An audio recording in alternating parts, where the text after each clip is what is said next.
now it seems like enabling Fenfen. Like, it's going to be a bunch of shields that are coming through, but I like that they went for the Leona. I think the Lulu would have just been a bit overkill, and having CC will enable Fenfen much more than just providing a whole bunch more shields on top of them. So at least now, when you look at eStar's composition, you've still got, you know, some solid poke coming through from the likes of this Karma, good engage, and being able to keep the likes of EDG at bay because you've got the speed up from Karma, you've got the chains of corruption coming through from Varus, but when they feel like the time is right, they can turn on that engage tool through the Leona. So overall, eStar are waiting towards that later game portion where Fenfen can come online and take over the game. But for EDG, they've a very strong team fighting oriented composition where when we get to, you know, the likes of the 20-minute mark where Azir's picked up a couple of items for himself, you'll be perfectly fine as EDG to continue taking these fights. And Scout on Azir is incredibly strong as well, so I wouldn't be surprised to see him coming out with quite an advantageous lane, especially if he goes towards some of the more aggressive summoner spells like the Comet or even that Hail of Blades to just try and punish Fenfen in these early lane stages. Definitely want to get that Kassadin out of the game if you possibly can. It's interesting that we do see Xiaobai taking this Karma to the top lane as well, because when you look across the roster from eStar, we've seen ShiauC play 3 games of Karma, we've seen Fenfen play 4 games of Karma, we've yet to see Xiaobai on the Karma in the top lane. So eStar definitely a team that utilizes this flex pick to the utmost of its abilities here. As we head towards game number 2, we'll see how the Karma's going to do up against the Renekton. But I'm definitely curious about Fenfen with that Kassadin in the mid lane. He has the carry potential, and he has been the guy to carry this team in the past. Big question mark for eStar, especially when we want to look at how Wei can get rolling in these early stages. He can play through that bottom side of the map, especially when you've got the Varus and the Leona. You've got some decent damage, you've got a nice long-range poke, and I'd imagine that's where he's going to put his foot down, but we'll have to see if that is going to be the case for this squad. We've got Renekton, which is always fun. There's a little rainbow keyboard. Well, the Colonel, he's liking the look of EDG. He's giving him a 3% edge. Holy hot damn. That's a lot. God, it's exciting, isn't it, Dagda? My goodness, I can barely contain myself. 1-0 so far in this series in favor of EDG. And eStar looking to answer. They've gone for a pure late game composition. We've got a whole bunch of scaling on the side of EDG as well. But I'm hoping we get some early action regardless. Jiejie had such a strong game number 1. I want him to keep that momentum going. I would have preferred, remember we were talking about for a Scout, I would have preferred actually if you'd taken the Hail of Blades or the Comet even in this lane, just to try and have a little bit more poke. But wow, damage on ShiauCing to start this one off. Looks like he's going to stick around though. As Jiejie now decides to answer, going into this jungle, will look to trade buffs. Okay, so we're going to have a split map here, and honestly, I feel like this kind of favors EDG a little bit more. We said, hey, look, Wei, you want to try and play down towards this bottom side, because ShiauC can set you up super well into Hope, same with Wink is great follow-up damage, and even when you look at the ShiauC versus Meiko matchup, the support advantage goes towards ShiauC, but now that you've split the map as Wei, you can only really play through this top side where Xiaoxiang was already going to lose and push in, so it's not like you're going to add anything that much more to that top side. Yeah, it really can be difficult to find any advantages. I mean, you got Graves Karma. It's not like you have a ton of lockdown necessarily, unless you can get this tether onto ShiauCing. ShiauCing already feeling the hurt. But this is the thing, right? Most of this lane is going to be spent underneath the tower. They pretty much have to dive to be able to take this Renekton down. Yeah, and I think that's the big thing here is maybe with the poke that Xiaoxiang has taken, maybe we see Wei move up towards that top side, but right now he's got to be really cautious of sticking towards this mid lane because Scout is doing a fantastic job of putting pressure on towards Fenfen. Which is exactly what you would expect, right? We mentioned about laning runes like the Hail of Blades or the Comet. He's not gone for those. He has gone for the lethal tempo for the team fighting later on, but it does actually offer a good amount of damage in the laning phase as well. I would have liked the Hail of Blades though, because you still get a decent amount of extra damage off in those team fights, because obviously you get the attack speed boost, but you're able to get a good amount of poke down into the lane on Fenfen and trying to force him out early. You can see how big of an advantage Scout has built up, but I mean, I think you could have done a little bit more with the Hail of Blades, but if Fenfen isn't positioning correctly to work around these soldiers, well, you can see the results right now. I mean, Kassadin, he's never going to have a great time in this matchup. That's a lot of damage out of Xiaoxiang. This might just be a solo kill. Xiaobai trying to get away. The root comes through. Wei going under the tower here. Xiaopeng flashes, but the jungle is there to answer. Nice job from Wei. And that was what we were talking about, was potentially we see that dive coming in from Wei when he's positioned up towards his top side and how much poke Xiaoxiang had taken. But Wei is just like, right, I'm happy to go for this dive. Just flashes under the turret, gets through, and now just sends that minion wave straight into the turret on top side. Xiaoxiang has to TP just to answer, just to grab this wave for himself. It was a valiant effort. He was able to use that W to shred the shield out of Xiaobai as well, but unfortunately for him, Wei was hanging around. This is exactly what we talked about with this split map towards the top side in favor of eStar. Does mean that Xiaoxiang doesn't get to do anything in this lane phase. And you can see how annoying this matchup is. Even when Xiaoxiang gets on top of him, gets aggressive, and maybe can kill Xiaobai, you just get that empowered W, he heals up, he's totally fine, and there's nothing to fight. Scout playing with fire a little bit in this mid lane. You just got a little replay of that kill on the bottom left of your screen there, but we do have Meiko and Jiejie moving in here. Scout is recalling in the meantime, so I don't anticipate they're actually looking for anything. Just going to try and contest the wave somewhat and stop this from being shoved in. Scout going to TP back in, and he's surely going to be furious at his jungle and support for taking 2 CS away from it. Yeah, well, look, Scout is actually freezing the wave right now, which is really good, because what it means now is that Fenfen will have to overextend now. Fenfen is about to hit that level 6 mark. He's not that far off. It'll be about another minute and a half until he hits 6, so there's not really going to be much opportunity here for EDG to punish, but at least holding the wave here means Scout can continue to get this poke down and try and make Fenfen's life, again, a living hell. It's so difficult, but this is what you sign up for. When you're locking that Kassadin, you sign up for a rough laning phase. This is how the champion works. It's later on into the game that he's going to become an absolute menace. And Scout, as you mentioned before, that Emperor's Divide is not going to do anything to save you from the burst that Fenfen will offer. So realistically, Scout has to get as much out of this early game as he possibly can, because Fenfen will one-shot him later. He needs to give Fenfen a reason to need revenge later. There is an opportunity, though, in these early stages, because when Fenfen hits 6, still a relatively long timer on that. Just watching the mini-map as I see Xiaobai moving up. This is how this works, yeah. But, yeah, I could just see Wei's hovering around here. You also got Fenfen that started to move, so looks like eStar are trying to collapse on this top side. Even having ShiauC moving in towards the mid, so this is where eStar are trying to get real aggressive on this top side. Wei grabs himself the Gromp, but that means the smite's going to be used onto Wei. Instead, Xiaoxiang moving down as well. So is Scout. Wei has gone a little too far to try and make this play happen. Collateral damage goes wide, and that means Xiaoxiang can finish off the kill. They're going to donate it over to Scout, giving the kills to the mid laner. And it's the best port of call here, because Scout is the late game damage on EDG's side. When we talk about the team fights, it's Hope setting up as this utility style engage, Jiejie and Xiaoxiang being the front line, being enabled by both the composition from eStar and the engage from Hope, but it's Scout who needs to provide the main source of damage. The faster you get him towards his items, the bigger impact he can have, and beat Fenfen to taking over this game. Great stuff here from EDG, and honestly great discipline from Xiaoxiang as well. With how the laning phase has been going, he would have loved to have that extra 300 gold for himself, but understanding that realistically it's not about his items, it's about that mid lane. Jiejie needs to be a little careful though. With the slow from Sky Splitter, he'll get out with his life. You can see how much Jiejie is struggling though.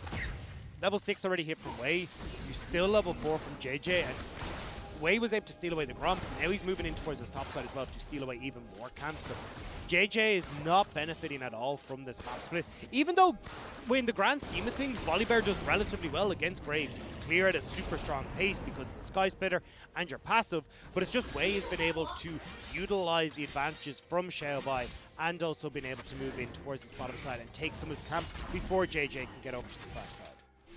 So far so good from Wei, and we did mention before, like, Wei has been one of the strongest junglers, or maybe not one of the strongest junglers in the league, but certainly has been one of the win conditions from eStar, not just in summer, but back in spring as well. Wei really was the guy setting up Krang and Wink to be the carries that they needed to be. And we're seeing that again here today with this Graves pick. And let's remember as well that, you know, Wei's played Graves 12 times this split. He loves this pick. He loves to have a carry in the jungle. And that was where we always thought about Wei, right? Was, hey, look, even in spring, let's try and get Wei on towards something that he is carrying orientated with. move in towards that bottom side, work with Wink and XiaoC to get the ball rolling for eStar. It was those 4-minute free mat and dives in the bottom lane that eStar were famous for. Now, they've moved away from that style, but still, this team is heavily reliant on Wei getting themselves rolling. But fortunately for themselves, he hasn't quite been able to have as big of an impact in summer as he did in spring, and that's why we do find them in 16th place, sitting with 3 and 12. So we are going to see a trade across the map here. Dragon for Rift Herald. Dominus used by Xiaoxiang. He realizes he's about to get dived. There is still a cannon underneath the tower, but once that goes down, Wei has to tank it. Xiaoxiang with a really great read on this play, managing to clear the wave, managing to get out safely. Yeah, pops the Dominus to help clear the wave. Obviously gets a bunch of that Fury as well, which means he can clear it out. But his positioning has been really good as well. Constantly sitting behind his tower, so Wei actually can't damage him, which is why they're struggling so hard as eStar up here. They are going to try and make the play happen anyway, though. Herald comes down here.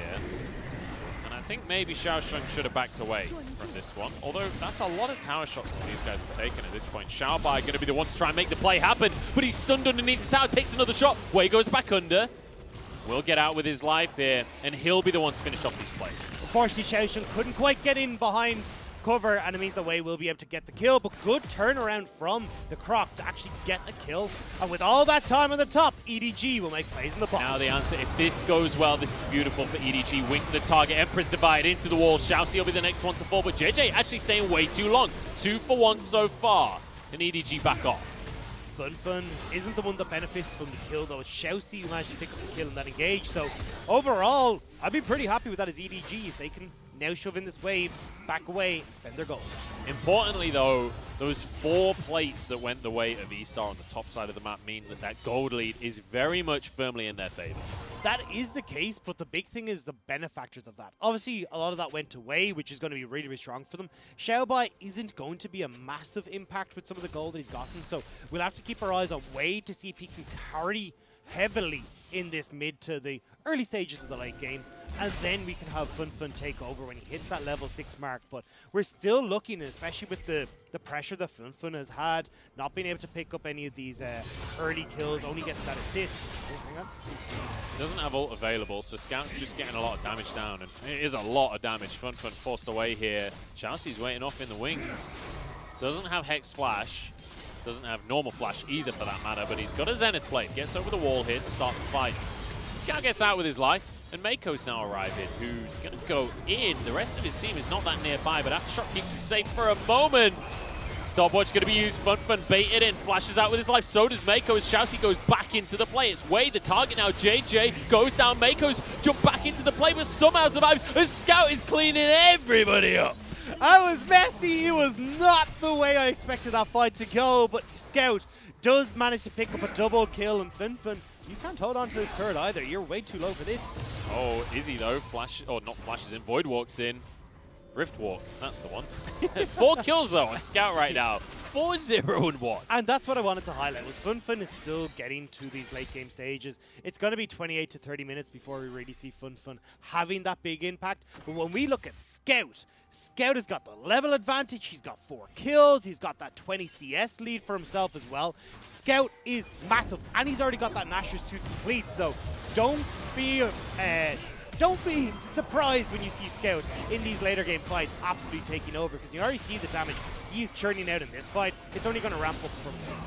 And this was so close to going disastrously from EDG. Scout able to clean it up in the end.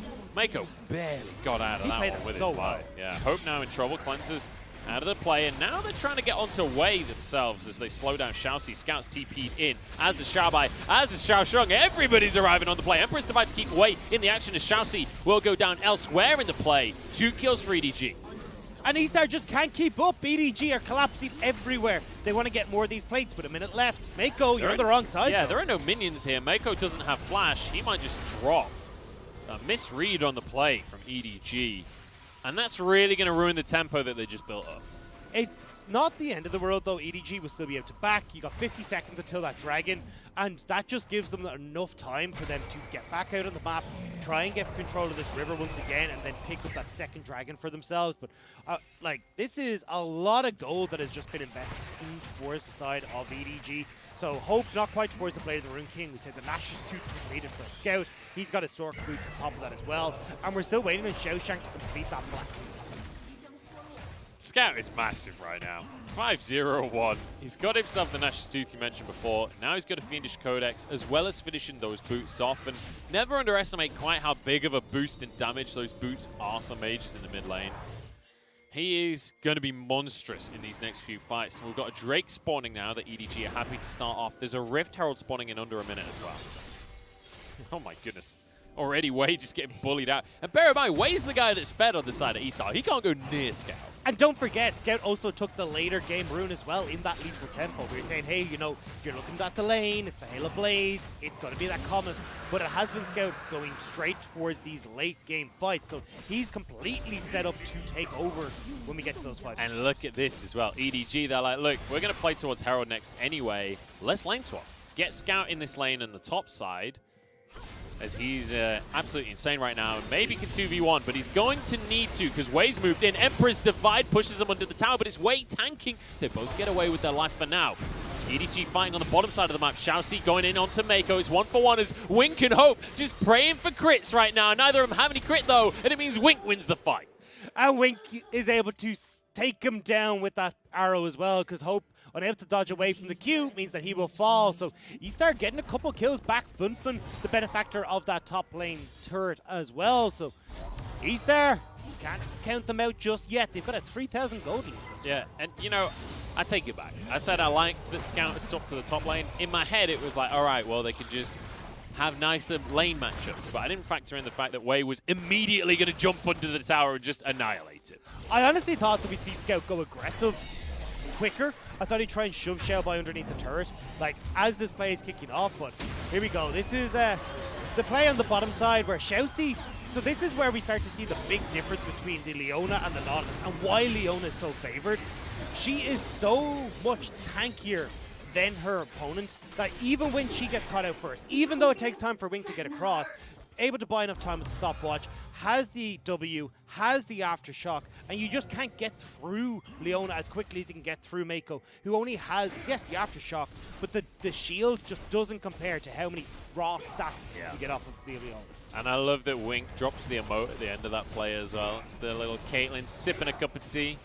He's quite happy with the back of that 1v1, which ultimately was just down to who has more attack speed at this point of the game, who has better base stats. We've just witnessed Scout just not move, just stand and auto-attack a tower down from 100 to 0, which was weirdly satisfying to watch. From Xiaobai now, going to get a root onto Xiaoxiang at the bottom side of the map. Wei hates this Renekton this game. Has to jump away from the tower. The root's not going to land. Xiaoxiang surviving at least for now.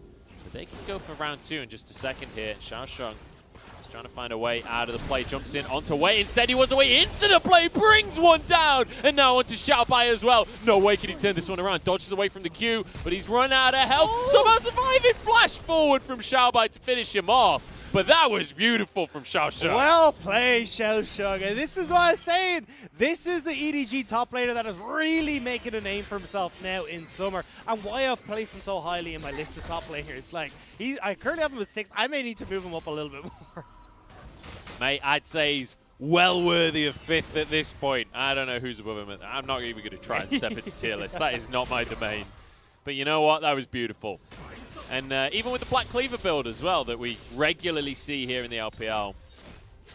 And it's good to see that he's able to step up, especially when Wei has put so much focus onto trying to shut him down. It's great to see that he's only 15 CS down. Exactly, and obviously the goal that you can see in the left-hand side of the screen is heavily in favor of Xiaobai, but that's because of turret plates, that's because the structures that have been going over towards Xiaobai. But the thing is, again, what we were saying earlier on, Xiaobai is not going to be the carry. The 3 carries on this squad right now are Wei, Fenfen, and Wink. And although Wei is benefiting quite a lot, I would have preferred to see some of this gold going over towards Wink, over towards Fenfen in particular, and trying to set up what is your late game win condition. Now you've got Xiaobai, who's got yeah, an Iceborne Gauntlet and Athenes. It's going to be super hard to kill this Karma, but that doesn't matter. You still have to worry about the rest of your team that Scout is going to tear through now that he has the Oblivion Orb completed as well, and that Fiendish Codex to give him a bit of CDR and make sure he's able to reposition these soldiers just right for the fights. The one scary thing I will say, though, is that Fenfen's now level 11. He finished his Rod of Ages a few minutes ago, getting towards a Seraph as well. We are going to start to head towards Kassadin points in the game in about sort of 10 minutes time, I would say. Yeah, it'll be 10 minutes really before we start to see him start to get massive. Because he's only just picked up the tier. He's still going to be working towards the Archangel staff. There's still a lot of time before he does become a menace. But the thing about that is, we got a Drake up in 25 seconds. If EDG can get this and get themselves to Soul Point, they might be able to get a Mountain Soul before he ever gets to the Kassadin zone, as we'll call it. And that's why these late game comps can struggle a little bit, is especially if you're going to double down on the super late game, like with a Kog'Maw or a Kassadin, is that you end up giving over so much control in these early stages that teams that can play through that advantage. ShiauC just sidesteps everything. And now it's Meiko that's going to pay for this one with his life. Goes down to the Ignite. Scout trying to answer onto the support. ShiauC gets away with his life, though, and Jiejie forced out of the play. And that might mean that this Mountain Drake does not go the way of EDG. That might mean that eStar can stop that stall coming on through, can stop that win condition. Fenfen going into the play. Scout drops a tower for himself. And now looking for Xiaobai as well. Empress Divide separating from the team. Jiejie arrives as well. And it's hope to finish this one off on top of everything else. Now Wei stepping forward, but in comes the Renekton into 3, has a whole bunch of sustain and finishes 1 kill off, but he's trading for his own life. Fenfen trying to finish people. Hope flashing out for safety. Jiejie, I don't know why he went in there because he did not have the health to do it. Wei's gone too far. In goes Scout. That was beautiful. And it's going to net him the quadra kill as well. Scout is 9-1-2. He is taking over this game, and EDG will eventually get this dragon for themselves, but so well played from the backline of EDG. That was such an elongated, messy fight, but Scout just picking each and every single kill off. A great Empress Divide to start it off, and a great little Concrete Sands to finish it. And this is where Azir shines, is when you've got two carries like Wei and Wink, super short range, that can't really close the gap onto Scout. He's able to just hover out of distance and being able to play around all that auto attack range coming through from the Graves and the Varus. So great Emperor's Divide to start things off. It also funnels eStar's here, so Xiaoxiang coming in. Scout once again aggressive forward. Fenfen tries to make things work, but look how much damage is coming out. And then here, Scout does a great job of just playing on the edge of Wink and Wei's range, where when Wei goes in, great, I'm not in auto attack range, I'm totally fine. And once he gets that shield back up, once Wink is taken low enough, flings himself in and manages to get the quadra kill. That was so sick from Scout at the end there. And the thing is, that basically the entire quadra kill was done on 200 HP. He'd already lost all of his HP at the start of the play, but beautiful stuff out of Scout. And just look at the scoreline, 9-1-2. And we've also got to give a shout out to Hope there. He did a lot of work in that scenario, but Wink, I don't know if you can take this 1v1. Apparently he's going to try. I don't know what he expected, to be honest. Well, at least they're going to be able to answer. That's a big old bounty going towards Fenfen, but Wink maybe a little early on the play there. Now Xiaoxiang going to be rooted, but jumps back into the play. In goes Volibear as well, and there goes the Kassadin. CC for days across the rest of the team, and that's going to be Wei falling. Xiaoxiang finally rewarded for the rough early game with a double kill, and this opens up Baron. And that's going to be Baron. They've got plenty of damage to take this down. You've got the Blade of the Rune King on the Ashe. They can work through this. All you've got is Xiaobai, who is going to be looking for a Miracle Steal, but Jiejie has his smite. It shouldn't go across.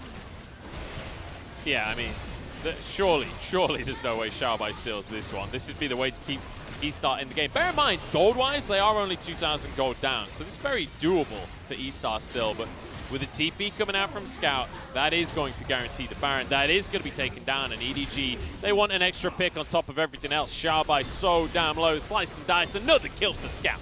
And how many times are we going to see Scout just take over games? We saw it on his Akali in their last game against V5. We see it now against eStar again. What is Wink doing?